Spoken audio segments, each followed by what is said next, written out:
Captain Lee Hyun looked out of his ship's window at the blue-green planet below. Thalassa Prime was beautiful. Its ocean sparkled under 3 suns, and he could see the soft glow of underwater cities through the water. The Villani cities always glowed like stars under the sea. "Captain, we're getting a welcome message from the surface," said his communication officer. "Put it through," Hyun replied. The screen lit up with the image of Naraka, the Villani ambassador. She looked like a mix between a dolphin and a human with smooth blue skin and large, kind eyes. When she spoke, her voice was like singing. "Welcome back, friend Hyun," Naraka said in perfect English. "The council is excited to see the new art pieces your people brought." Hyun smiled. "We brought something special this time. Dr. Park worked with your artists to create something new." Dr. Park Soo-jin stepped forward. She was the ship's expert on alien life and had spent 3 years learning Villani culture. "Hello, Naraka. We combined human music with your light sculptures. Wait until you see it." "This sounds wonderful. Please, come down when you are ready. The celebration meal is being prepared." The screen went dark, and Hyun felt that warm feeling he always got when visiting the Villani. They were not just allies or trading partners. They were real friends. In all of human space exploration, the Villani were the first aliens who truly understood friendship the way humans did. 3 hours later, Hyun and his team were swimming in the underwater city of Coral Gardens. The Villani had given them special breathing gear that let humans breathe underwater like fish. The city was amazing. Living coral grew in perfect patterns, glowing with soft pink and blue light. Fish swam between the buildings like flying cars. "Every time I come here, I see something new," said Dr. Park, swimming beside a wall of singing coral. "That is because our city grows and changes," explained Naraka. "We do not build with dead materials like stone or metal. Everything here is alive and happy." They reached the central gallery, a huge bubble of air in the middle of the underwater city. Here, Villani and human art stood side by side. Human paintings hung next to Villani light sculptures that changed colors with the viewer's emotions. "Now, show us this new creation," said Elder Corvell, the oldest Villani in the city. Dr. Park activated a device she carried. Suddenly, human music began to play. A soft, beautiful song. At the same time, the Villani light sculptures around the room began to glow and pulse in perfect time with the music. The lights danced like living things, telling a story without words. The Villani watching made soft sounds of wonder. Their skin changed colors the way they showed strong emotions. This is perfect harmony," whispered Elder Corvell, "human sound and Villani light working as one. You have created something neither of our peoples could make alone." "That's the point," said Dr. Park. "When friends work together, they make something better than what they could make apart." The celebration continued for hours. Humans and Villani shared food, stories, and dreams. The Villani had taught humans how to grow food in water, which helped feed Earth's growing population. Humans had shared their music, books, and ideas about exploring space. But the happiness ended when an urgent message came to Hyun's communicator. "Captain, you need to see this," said his ship's communication officer through the device. "It's important." Hyun excused himself and swam to a quiet corner to take the call privately. "What is it?" he asked. "Sir, we received a message from Earth. Command. The Krex Empire has sent a message to all Villani worlds. They want the Villani to surrender their planets, or they will attack." Hyun felt his blood turn cold. The Krex Empire was known throughout the galaxy as a war-loving people. They conquered other worlds and enslaved or killed everyone living there. They were strong, cruel, and had never shown mercy to anyone. "What exactly did they say?" Hyun asked. "They gave the Villani 7 days to leave all their worlds. They want the water planets for themselves. If the Villani refuse, the Krex said they will come with their full war fleet." Hyun closed his eyes. The Villani were peaceful people. They had no big weapons, no warships, no army. They lived in harmony with nature and had never hurt anyone. Against the Krex Empire, they would be like children fighting tigers. "Send a message to Earth Command," Hyun said. Tell them I request permission to offer Earth's protection to our Villani friends. Sir, the Krex Empire has over 1,000 war ships. If we fight them, then we fight them, Hyun said firmly. These people are our friends, real friends. We don't abandon our friends. Hyun swam back to the celebration, but now the happy music sounded sad to him. He watched Naraka showing human children how to make light sculptures with their hands. He saw Dr. Park laughing as young Villani tried to sing human songs with their musical voices. How could he tell them that war was coming? How could he explain that there were people in the galaxy who wanted to destroy all this beauty and friendship? Elder Corvel swam over to him. The old Villani's skin was showing worried colors. Friend Hyun, you look troubled. What news did you receive? Hyun took a deep breath of the artificial air in the bubble. Elder, I need to speak with your council. There is danger coming. What kind of danger? The Krex Empire wants your worlds. They have given your people 7 days to leave or face war. The colors on Elder Corvel's skin went dark with fear. Around the gallery, other Villani began to notice, and their happy colors faded too. We cannot fight the Krex, Elder Corvel said quietly. We are not warriors. We are builders, artists, growers of life. I know, Hyun said, but you are not alone. Earth stands with you. We will not let our friends face this danger by themselves. Naraka swam over, her skin flashing with worried patterns. What is happening?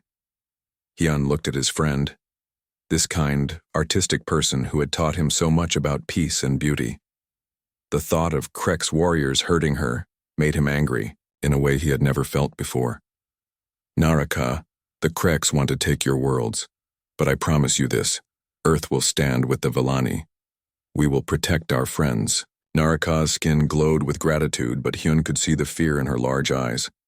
Neither of them knew that this promise would change everything. Neither of them knew that in trying to save his friends, Hyun was about to witness the greatest tragedy in human history. The celebration continued, but now it felt different. Humans and Villani held each other closer, as if they knew that their time of peace was ending. Above them, through the water and atmosphere, the stars looked down silently. Somewhere among those stars, the Krex war fleet was already moving. Part 1. The Bonds of Peace Captain Lee Hyun looked out of his ship's window at the blue-green planet below. Thalassa Prime was beautiful. Its ocean sparkled under 3 suns, and he could see the soft glow of underwater cities through the water. The Villani cities always glowed like stars under the sea. Captain, we're getting a welcome message from the surface, said his communication officer. Put it through, Hyun replied.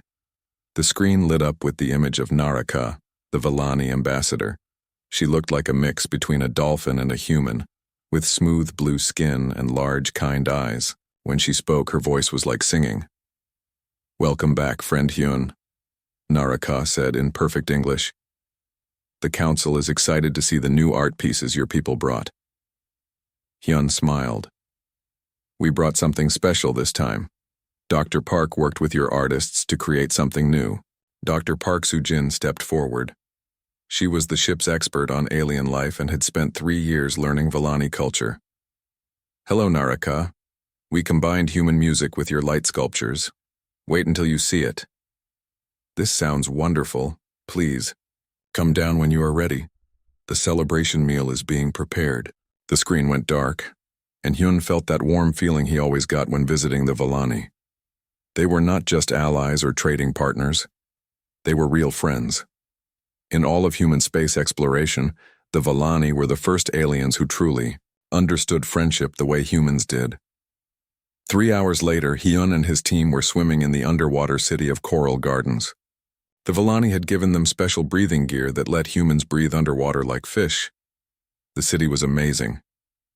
Living coral grew in perfect patterns, glowing with soft pink and blue light. Fish swam between the buildings like flying cars. Every time I come here, I see something new, said Dr. Park, swimming beside a wall of singing coral. That is because our city grows and changes, explained Naraka. We do not build with dead materials like stone or metal. Everything here is alive and happy. They reached the central gallery, a huge bubble of air in the middle of the underwater city. Here, Villani and human art stood side by side. Human paintings hung next to Villani light sculptures that changed colors with the viewer's emotions. "Now, show us this new creation," said Elder Corvell, the oldest Villani in the city. Dr. Park activated a device she carried. Suddenly, human music began to play. A soft, beautiful song. At the same time, the Villani light sculptures around the room began to glow and pulse in perfect time with the music. The lights danced like living things, telling a story without words. The Villani watching made soft sounds of wonder. Their skin changed colors, the way they showed strong emotions. This is perfect harmony," whispered Elder Corvell. "Human sound and Villani light, working as one. You have created something neither of our peoples could make alone. That's the point, Exa." Commander Yoon-Dahi sat alone in her small stealth ship, watching the stars. Her job was to scout ahead and report back to the main human fleet. The ship was so small that only one person could fit inside, but it was invisible to most enemy sensors. 3 days had passed since the Kreks gave their warning to the Villani. The human war fleet was rushing to Thalassa Prime as fast as they could, but they were still 2 days away. Dahi had gone ahead to watch and wait. She hoped the Kreks would wait the full 7 days like they promised. She hoped there would be time for the human fleet to arrive and protect their friends. She was wrong. "Oh no," Dahi whispered as her sensors picked up something terrible. No, no, no. Hundreds of Kreks warships were coming out of hyperspace near Thalassa Prime. They were huge dark ships that looked like giant metal insects. Each one carried enough weapons to destroy a city. Dahi quickly sent a message to the human fleet. "Kreks attack beginning now." They did not wait. "Repeat, attack, starting now." The reply came from Admiral Kim Taewon. "Hold position and record everything. Do not attack alone. Help is coming." Dahi wanted to do something, anything to help, but her small ship had only light weapons. Against hundreds of Kreks warships, she would be destroyed in seconds. All she could do was watch and record the horror that was about to happen. The Krek ships moved toward Thalassa Prime like a dark cloud. Dahi switched her sensors to watch the planet's surface and underwater cities. The Villani were trying to call for peace. Their gentle voices filled the radio waves, speaking in their musical language. Elder Corvell's voice came through clearly. "We do not want war. Please, we can share our worlds. There is enough water for everyone." The Kreks commander answered with a harsh, growling voice. "We do not share, we take. You have 1 hour to die with honor, or we will make your death slow." Dahi felt sick. The Villani were still trying to make peace even as death ships surrounded their world. She watched the first Kreks attack begin. Instead of fighting the few small Villani defense ships, the Kreks ignored them and went straight for the cities. Bright explosions lit up the ocean as Kreks weapons hit the glowing underwater settlements. "They are not fighting," Dahi said into her recorder. "The Kreks are not even pretending this is war. This is just murder." Through her advanced sensors, she could see into the underwater cities. Villani families were swimming toward emergency shelters. Parents carried their children through coral passages that were breaking apart from the explosions above. The Coral Gardens city, where Captain Lee Hyun had visited just days before, was hit by 3 Krek ships at once. The beautiful living coral that had taken centuries to grow was burning under the water. The soft lights that had danced with human music were going dark forever. Dahi tried to contact the Villani to offer help, but there was too much electronic noise from the Kreks' weapons. She could only listen and watch as her friends died. Hours passed. The Krek ships moved from city to city like a deadly disease. They were not just destroying buildings, they were using special weapons that poisoned the water itself. Even if any Villani survived the explosions, the poison would kill them slowly. Why? Dahi asked the empty space around her. Why not just take the planet? Why kill everyone? She got her answer when she heard the Kreks commander talking to his ships. Leave nothing alive. We do not want slaves from this world. We want their water clean of their smell. Kill them all. This was not war. This was not even conquest. This was genocide, the complete murder of an entire people. Dahi's communication system suddenly came alive with a weak signal from the planet. It was Naraka, the Villani ambassador who had been Captain Hyun's friend. Hello? Is anyone listening? This is Naraka of Coral Gardens. We are in the deep shelter, but the water is rising. The poison is coming. Dahi quickly answered. Naraka, this is Commander Yoon Dahi from Earth. I can hear you. The human fleet is coming. Dahi, friend of humans. We hoped you would come in time. Naraka's voice was getting weaker. The children are scared. We tried to sing to them, but the songs are sad now. Stay strong, Naraka. We are almost there. It was a lie. The human fleet was still 1 day away. Dahi, I want to tell you something. The Kreks, they are burning our art. They took our light sculptures and our music crystals. They are burning them and laughing. Dahi felt anger like fire in her chest. The Kreks were not just killing the Villani. They were destroying their culture, their beauty, their history. They are monsters, Dahi whispered. No, Naraka said softly. Monsters do not know what they destroy. The Kreks know. They choose to destroy beauty because they hate it.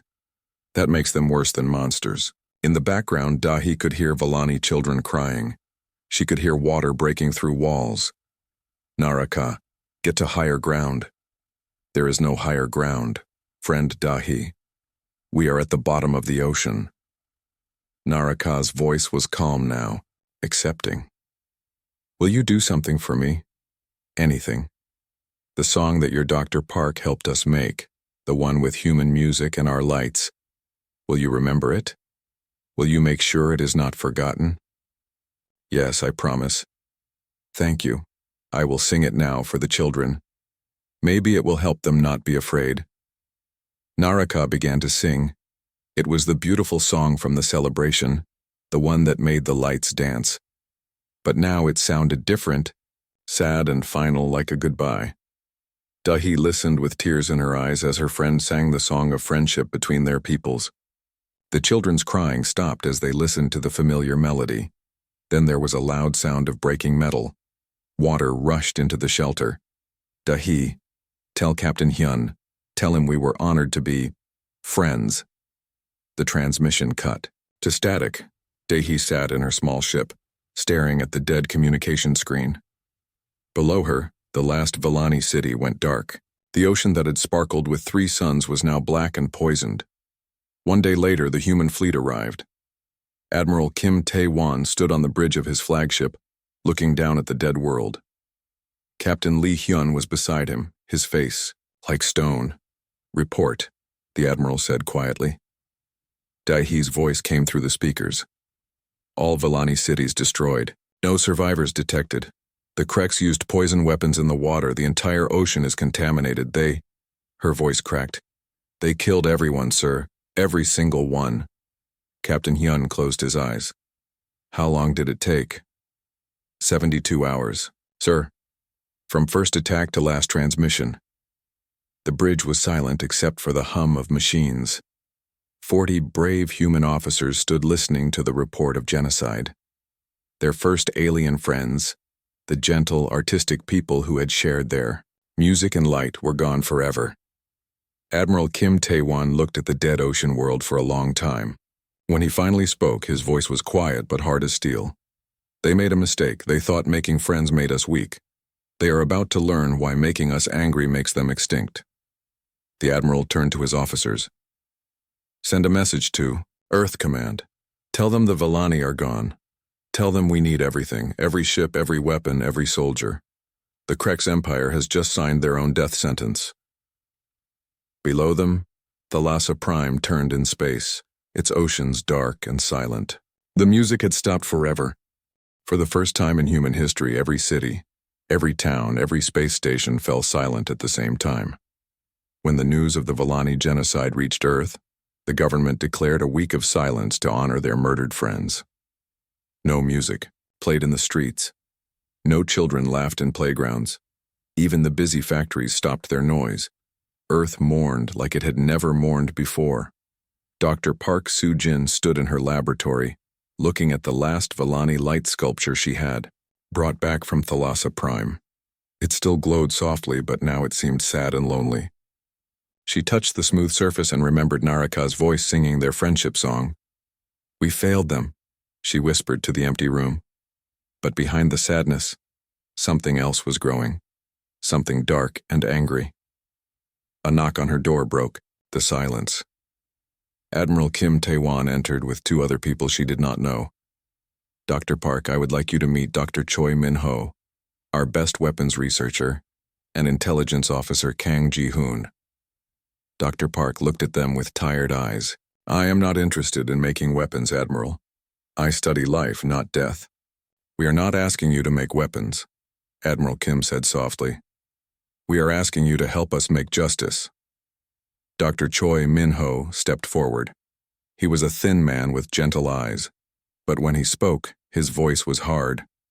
"Dr. Park, you knew the Vellani better than any human. You understood their biology, their culture, their technology. We need that knowledge." "For what?" "To make sure the Kreks can never hurt anyone else again," said Intelligence Officer Kang Ji-hoon. Dr. Park sat down, heavily. "What do you want me to do?" Admiral Kim showed her a tablet with pictures from space. "The Kreks Empire is celebrating. They are having victory parties on every world they control. They are showing off pieces of Vellani art that they stole before they destroyed the cities." Dr. Park felt sick. "They kept trophies?" "Worse," Kang Ji-hoon said. "They are making fun of Vellani culture. They have comedians telling jokes about how weak and stupid the Vellani were. They are selling fake Vellani art in their markets. And in 2 weeks," Admiral Kim continued, "they will have their biggest celebration ever, the Kreks Victory Festival. It will last for 1 month. Every important Kreks leader will be there. Most of their war fleet will be docked for the parties." Dr. Park understood. "You want to attack during their celebration?" "We want to end them during their celebration," Dr. Choi corrected. "But we need your help. The Vellani biotechnology you studied, can it be modified?" Dr. Park thought about the gentle Vellani science. They had used biology to grow their cities, to purify water, to create beautiful art.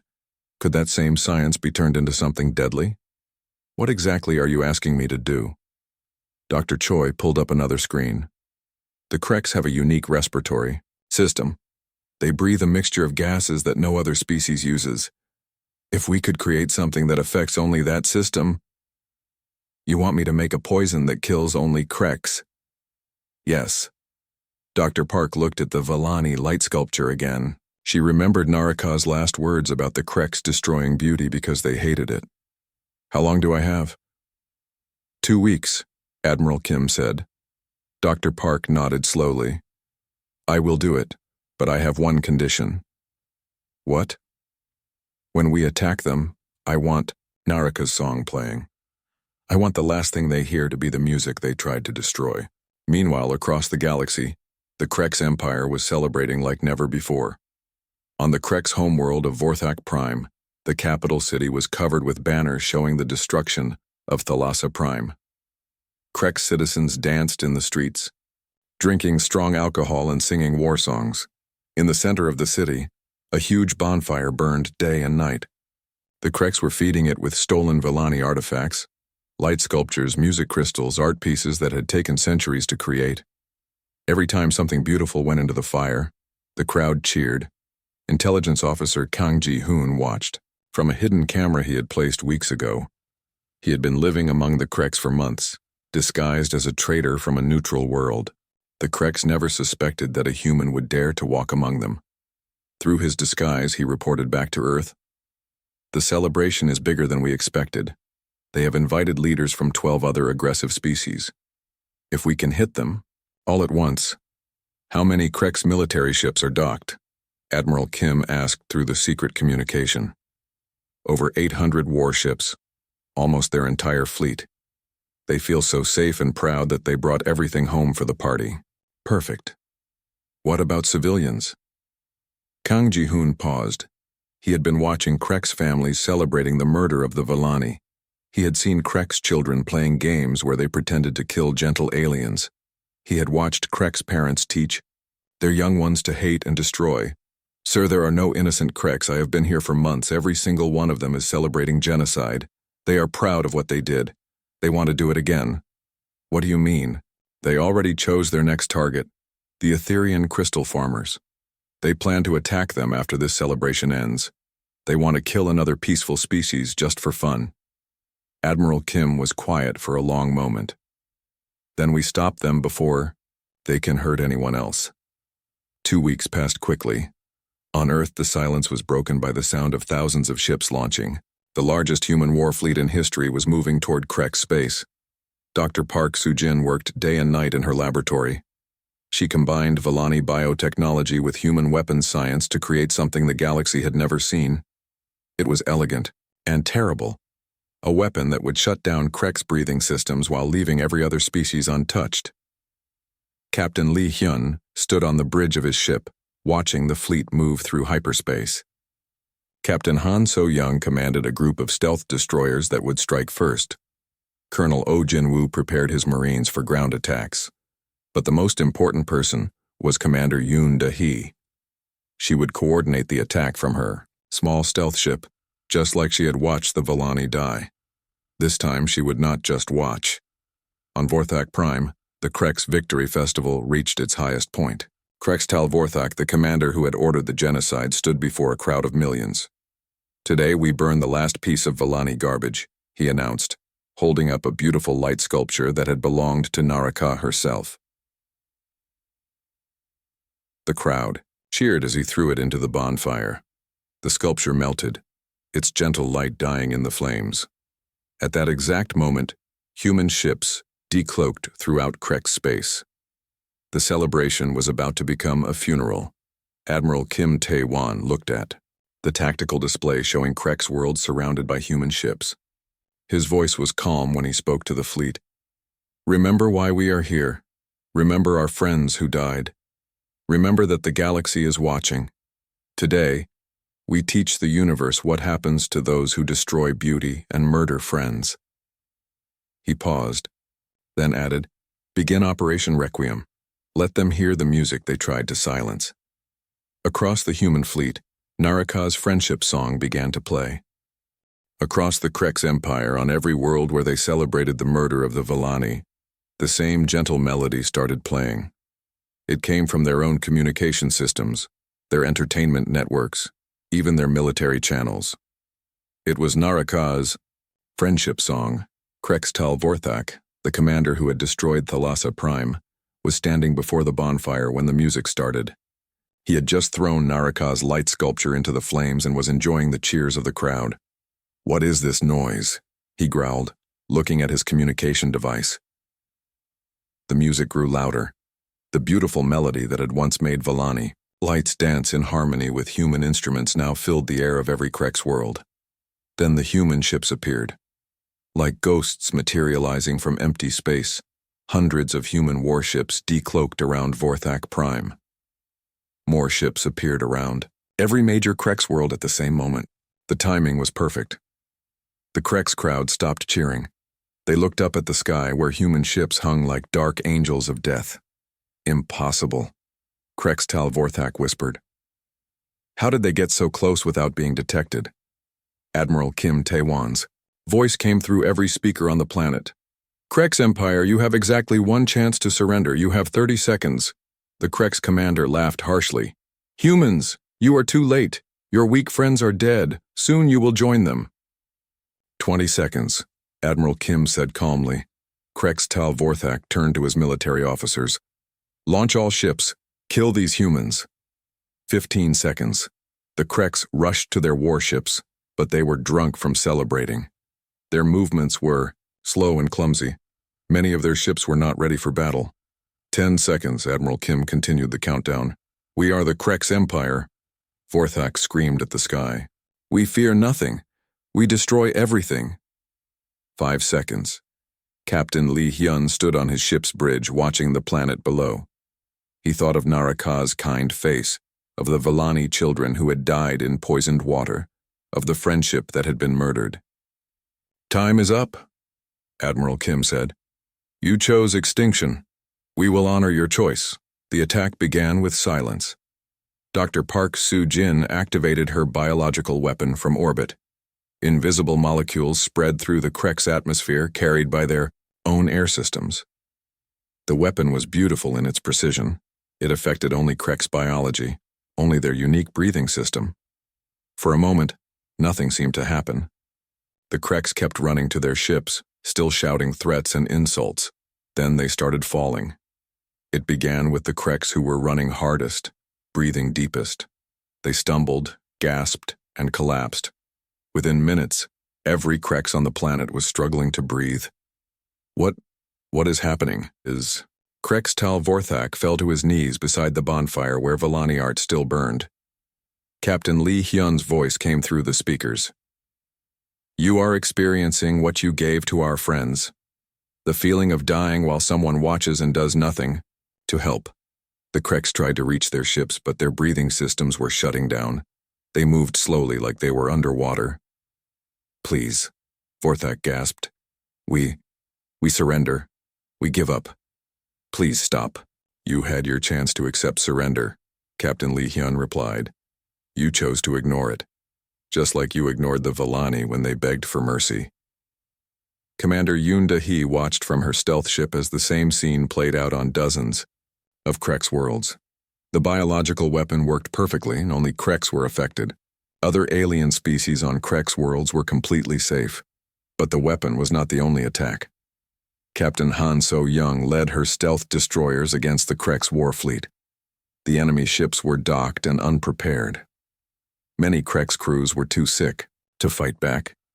The human ships destroyed the Krek's fleet methodically like a doctor removing a disease.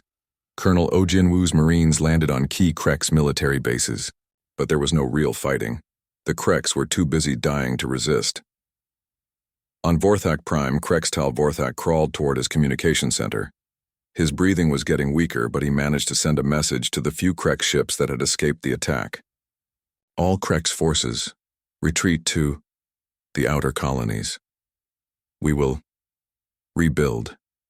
We will have revenge. Captain Lee Hyun intercepted the message. There will be no retreat. There will be no rebuilding. Today, the Krek's empire ends forever. Human ships moved to the outer colonies. More Krek's worlds fell silent. The biological weapon spread through their territories like a gentle plague, shutting down only the breathing systems of the species that had chosen genocide. As the Krek's empire died, Naraka's song continued to play. The music was different now. Dr. Park had added a new section, a human ending to the Vellani melody.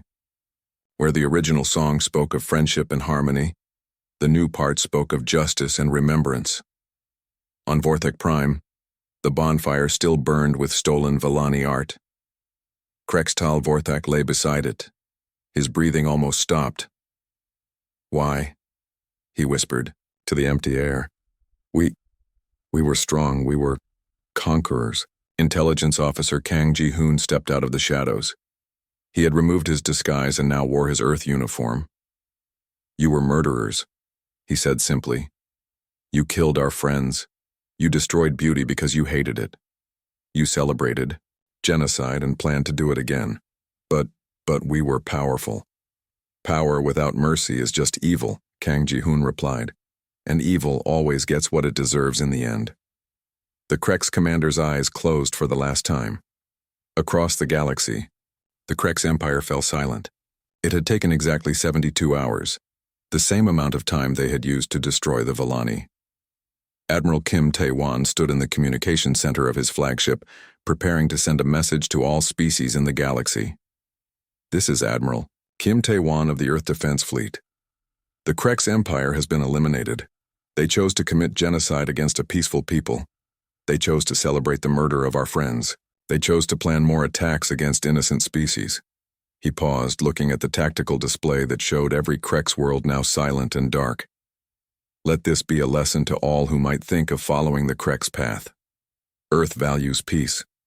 We seek friendship with all species, but we will not allow anyone to destroy our friends and celebrate it. The message was broadcast to every world, every species, every government in known space. We call this the Memorial Doctrine. Attack our friends, and we will ensure you never celebrate again. 3 months later, Dr. Park Soo-jin stood in a special garden on Earth. The memorial garden was built to honor the Villani people. Using genetic material recovered from Thalassa Prime, Earth scientists had grown Villani coral and light plants. The garden glowed softly in the evening, just like the underwater cities had glowed beneath alien suns. But this garden would never die. It would grow and spread, keeping the memory of humanity's first alien friends alive forever. Dr. Park hummed as she tended the glowing plants. It was Naraka's song, complete now with its human ending. The melody spoke of friendship, loss, justice, and memory. A young girl approached her. "Dr. Park, what was it like? The Villani, I mean." Dr. Park smiled sadly. "They were the most beautiful people in the galaxy, child. They taught us that art and friendship are the most important things in existence. And the Kreks? The Kreks taught us something too. They taught us that some evil is so complete that it must be completely destroyed." The girl looked at the glowing garden. "Will we make friends with other aliens?" "I hope so," Dr. Park said. "But now they all know something important. They know that humans will die for their friends, and they know that anyone who hurts our friends will face justice." In the growing darkness, the memorial garden glowed like a promise. The Villani were gone, but their light lived on. And across the galaxy, every species had learned the same lesson. Humanity's friendship was worth having, and humanity's anger was worth avoiding. The music played on, beautiful and eternal, a song of friendship that would never truly end.